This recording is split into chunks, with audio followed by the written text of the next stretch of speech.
What's going on, y'all? It's your boy Check Investing back with another video. We're going to be talking about in this video about how to determine your daily bias, right?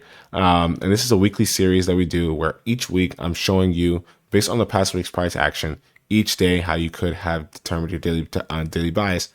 And typically, I'll do this by going through a top-down analysis from the weekly time frame to the 1 hour time frame, right?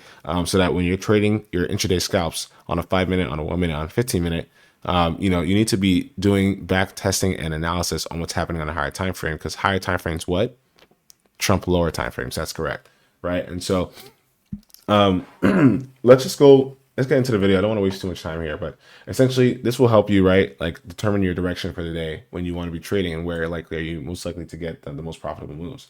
Now, we have a couple arrays on the chart right now, but I just want to focus on a couple things. Now, look at this previous candle's week's high and low. The weekly candle takes out the high, right?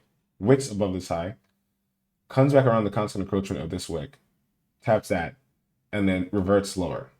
Now, when you see that, you see this move, right? Above this previous week high, you see that rejection, you start to run lower aggressively, especially throughout the week.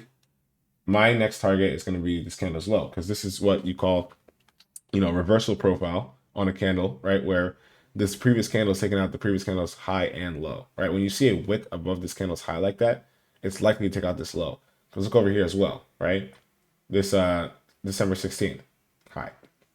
Where price goes above this candle's high and wicks above it, and then you can see it now starts to run lower. The next target is going to be below this low, right? Especially with a nice rejection wick like this, right? Rejection block wick. Price ends up taking out these equal lows below here and here, right? And so I am not, like, when I'm seeing this happen, like on a Monday, Tuesday, right? I'm thinking for the rest of the week, we're likely to be very bearish, okay? Also, bring the Peter raise back, right? So this is previous week high, previous week low. This is a weekly FVG, right? For value gap, BISI. We see it hovering in the upper half of that. And then price starts to run lower, clearly showing no willingness to respect it anymore, right? We've done that a few times, right? We've run lower below it. Now, this was truly bullish. Once we've run lower like this, price should run higher, right? It should not need to come back and fill this. It's already filled. So why does it continue to go lower? It's probably because it's finding heavy resistance to go lower, right? It should have just filled this immediately. ICT says that when you see the gap filled, right? Or if you see even it comes above this constant encroachment, maybe it can come below it one more time, and it should just run. That's what you want to see. You don't want to see price continuing to go through this period, right? So you can see on the third try, it finally gets below here, okay? And it goes below this low, closes back into it, all right? It also fills in these volume imbalances, right? That had not been overlapped by the bodies of a candle, right? The bodies of the candle need to overlap these volume imbalances for them to no longer be relevant. So now these are completely filled, and maybe they make it tapped once more and then run lower. So what am I expecting to see for the next couple of weeks? Probably bearish price action. On the daily, what do we have here? Like I mentioned, we had a quarterly shift coming into January, where after a series of Q4 rising higher, Q1 this year, it's showing a willingness to run lower. And so you have this high, low, higher high, breaker market structure. That's what we call the ICT model. That is the flagship trading model that we trade on this channel, and also the best trading model that he has probably ever created. Came out of the ICT 2022 mentorship. Fair value gap right here. Price returns back to it, runs lower, takes out this low, returns back to this fair value gap, runs out lower, takes out this low, right? IRL, ERL, IRL, ERL, IRL, ERL. Okay. Now, starting Monday, we came back into this IRL FVG for value gap, right? Internal range liquidity is what we call it. Comes back into this fair value gap, closes in the lower half of it, creates a very solid bearish order block, telling you that we are probably going to be very bearish. We're probably going to overlap this FVG, weekly BISI, right? If we're truly bullish, would this be happening? No, we would overlap this fair value gap after purging this low, right? That's what true bullish price action would look like. Now we're closing the bottom half of it and we're running lower. Tells you we're probably going to be bearish for the rest of the week. What is this helping you with, guys? When you are looking for your trades throughout the rest of the week, identify shorts, not longs. That's going to be your most profitable trades, okay? And so price runs lower, makes that bearish order block, and then ends up taking out this January 2nd low, completing that full move, right? And so on the daily, you want to be looking for what is your draw on liquidity, right? So, and this is also what we call like a market maker sell model, right? So we've broken market structure, right, over here. So we've now kicked off bearish price action, right? So we come back to this fair value gap, run lower, take out this low, come back to this fair value gap, right? And what you want to see now is the continuation of that market maker sell model, right? Price to run lower again and take out this low, right? Internal range liquidity, which is fair value gap, down to external range liquidity, which is this low over here. What's the draw on liquidity? Now, if we see a market maker buy model form on a lower time frame, we could see us return back to the nearest fair value gap, right? Which is this daily SIBI right here. It's very hard to see, but it's the gap between this candle's low and this candle's high, right? Where it's not overlapping and it's just bodies, right? So that is the next fair value gap that you can see price returning back to. And over, basically that's just it. And then you can see here on Friday, you can see continuation of bearish price action where we purge above this high, right? Like I showed you on the weekly candle, purge above this high, right? Time is fractal, right? So it happens on the daily as well. Purges above this high, then starts running lower and takes out this previous day low as well. Ends up taking out all these lows as well because this is the final low target for the week, previous week low. This black box, if you're wondering what it is, this is the TGIF range, right? So that's basically on a Friday, 20-30% of the candles of the weekly candles range. So we'll keep that on here just so you can see how price interacted with that on that day. That's only relevant for Friday. So let's go on the 4 hour. On the 4 hour, right, since Monday, we go above the previous week high. We enter into a 4 hour for value gap. Let's just see how we interact at that level. Into a 4 hour for value gap. You can see we close above that 4 hour candle, but instead of expanding higher, right, we actually wick lower. And this is a very bearish price action that I always talk about on this channel. If price is truly bullish, right, this next candle after this closing above the constant encroachment should run higher. It should not wick and return lower. It should not even return lower in the next candle, right? And so when you see the next candle come back into it, that's what you call a mohawk. And price is really telling you that we're actually bearish. One of the most assured signs that price is very bearish, right? Price runs, consolidates for a while, purges above this high, right?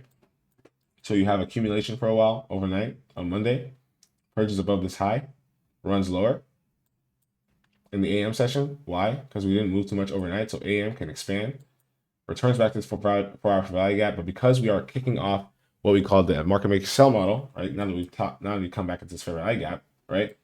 Price is now disrespecting this 4 hour value gap. Busy. Price closes below it, returns back, back to this 4 hour IFBG that's over here, overlapping that as well. So leaving this candle open, this breakaway gap open, acts as a breakaway gap. And then going into Wednesday AM, we run lower, chop around for a while because we had a pretty expansive day the day before, right? So the next day is likely to be pretty choppy.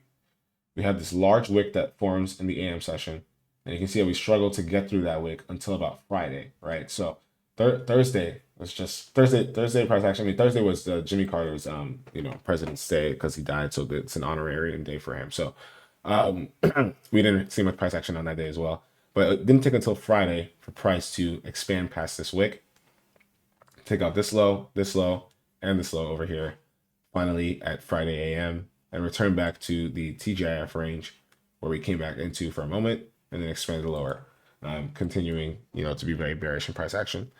Now we can end off with the 1 hour here. So weekly review here. So on the 1 hour, you can see that we came back into this 4 hour value gap, purging above this high, right? And then it ended up running lower here. And so we created that 4 hour Mohawk bullish order block, bearish order block. Came back into this series of 1 hour SIBIs right here that also had a 1 hour IFVG. So look at this 1 hour IFVG right here.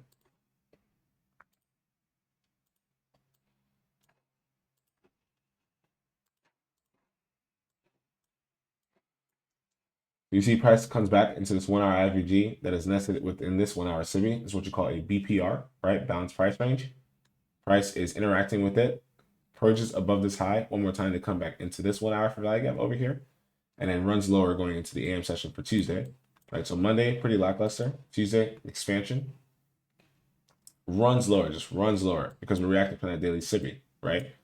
Leaves this 1 hour value gap open, Why? Because of that 4-hour IFVG that we talked about, because we closed through it. Price did not come back to this, this 1 hour big gap right here, acts as a breakaway gap to run lower. What we do have is a return back to this 1 hour redelivered rebalance price range. What's a redelivered rebalance price range? Is this PDRA right here. This candle's closed to this wicks high.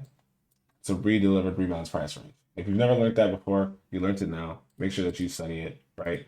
When you see a wick and then a candle's body next to it, that is a PDRA, where this wicks high above here, and then this candle's closed right here is the redelivered rebalance price range. You can see that we come back just above the consequent encroachment of it, then wick lower, which tells you that going to the rest of the PM of that day is going to be bearish, right? And then after that, going into Tuesday overnight, didn't see much movement, but we do see that the Wednesday London session ended up taking out the Asian high and low. So that kicks off a what?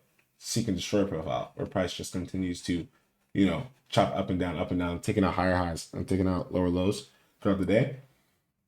And, also this is compiled with a previous day having a very large range. So it's very likely for price to be very choppy.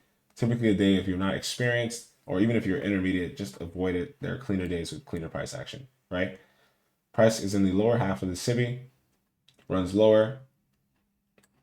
And then it's not until Friday that we have that purge above these relatively equal highs, right? To run lower and take out these relatively equal lows over here and here. And price takes those out, ends up taking out the previous week low, and then reverts higher, right? Notice something here. We closed below the consequent encroachment of this wick, and so you would think that we would continue to run lower, but that's not the case, because the next candle, this is really came back above the consequent encroachment of this particular wick, which makes this what? A mohawk.